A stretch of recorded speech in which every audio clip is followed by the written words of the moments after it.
Many thanks, Thelma. Good morning, Suleiman. Good morning, Nigeria. Here is the news beat.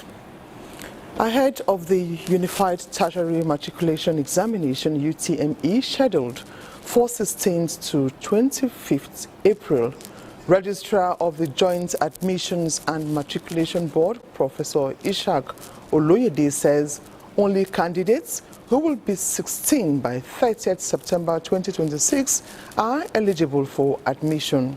Joel Popola reports.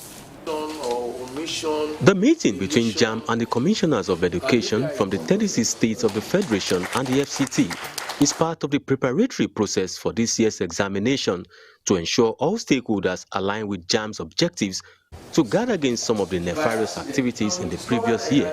The registrar, Professor Ishaq Oloyede, says registration of candidates will now be monitored live by JAM to eliminate sharp practices at the point of registration, adding that the price of the application form remains the same.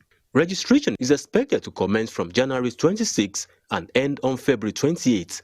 Mock examination is scheduled for March 28, while direct entry application will begin on March 2nd and close on April 25th. I believe your assistance will go a long way in making JAM better. When you are talking of admitting somebody for technology and changing him to geography or something, if he protests to us, we work. But if he allows himself to go to geography, he's ruined forever, because NYC will not allow him to go on NYC.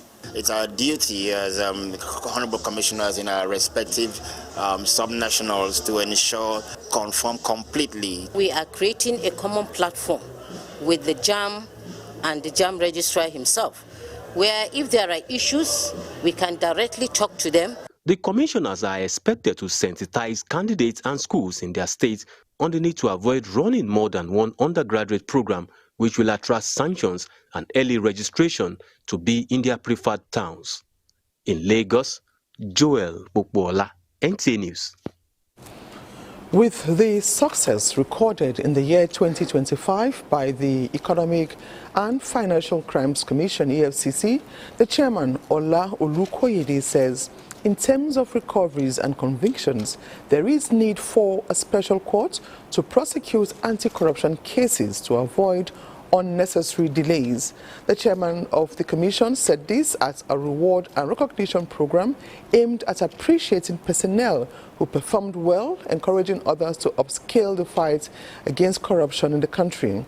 With recoveries running into billions of naira and hundreds of thousands of euro, dollars and pounds sterling, while convictions are in hundreds. The commission says it will improve on the gains achieved with integrity in order to remain the nation's foremost anti-corruption agency. Well, to whom much is given, much is also expected. We have recognized commitment, hard work.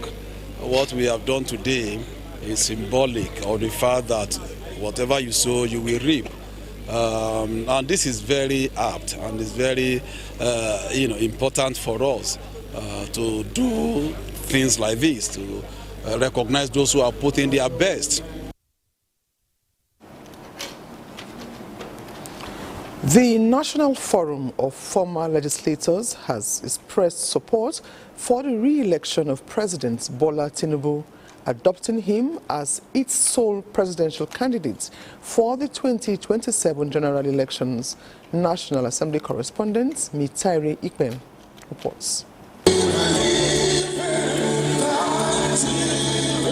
The National Forum of Former Legislators brings together federal and state lawmakers who were once active even as presiding officers to leverage on their wealth of experience and institutional memory for nation building and the welfare of members. The theme of this year's National Summit, National Unity and Nation Building Beyond 2031, speaks volumes about the need to close ranks for sustainable reforms and national development irrespective of political leanings. Several speakers described national unity as necessary for Nigeria's survival, anchored on the principles of justice, equity, and rotational presidency. When people serve 4 years and they've done well, we return them for another 4 years. And again, there's concept of north-south dichotomy.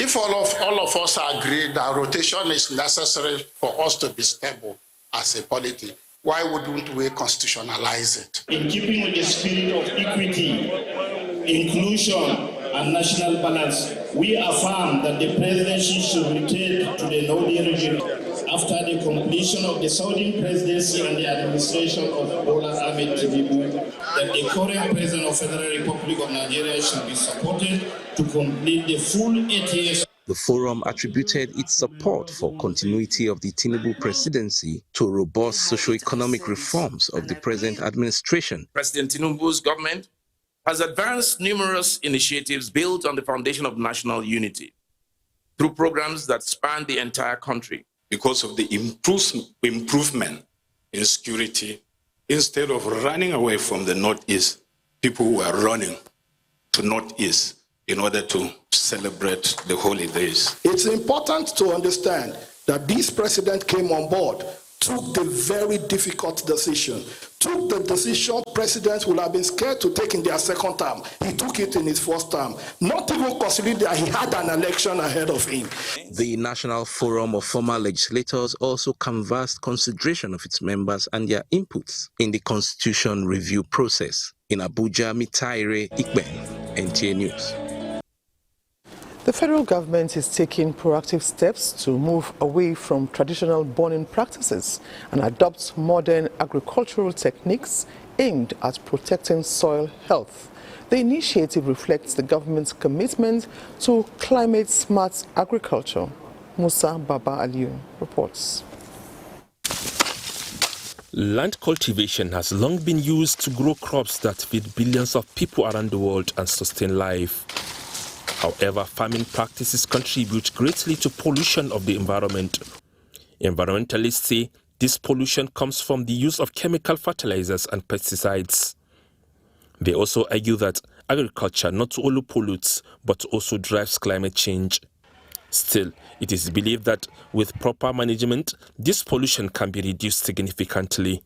The Permanent Secretary of the Ministry, Dr. Marcus Ogumbiyi, said the federal government is taking proactive steps to move away from the traditional bush burning practice and adopt modern agricultural techniques. Farmers successfully adopted improved and climate-smart agricultural practices, including water-efficient rice production methods that reduce methane emissions, climate-resilient cowpea cultivation techniques, sustainable residue management and mulching practices that replace open field burning, and the introduction of locally fabricated briquette making technologies, that is converting agricultural waste into clean and usable energy sources.